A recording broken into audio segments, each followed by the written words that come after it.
Why does wheezing stop in a severe asthma attack? Imagine trying to breathe through a straw that keeps getting narrower.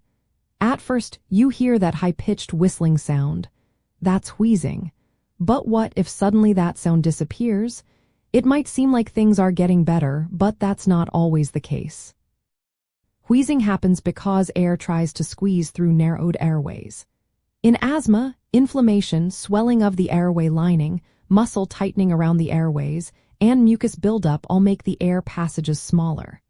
When you breathe in or out, the air moves through these tight spots, creating that whistling sound. During a mild or moderate asthma attack, the airways are narrowed but still allow some air to pass. That's why wheezing is heard. But as the attack becomes severe, the airway narrowing can become so extreme that the airways are almost or completely blocked. When this happens, very little or no air can get through.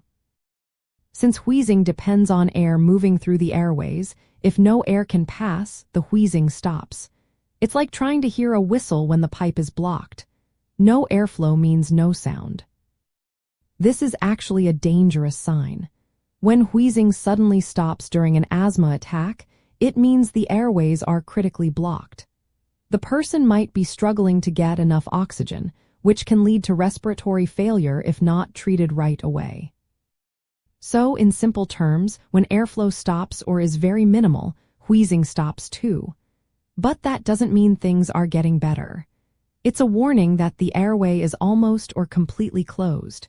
Immediate medical help is needed to open the airways and get airflow back.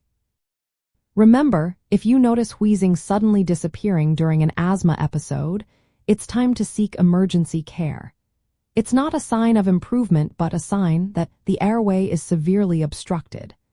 Quick treatment can make a big difference in restoring breathing and preventing serious complications.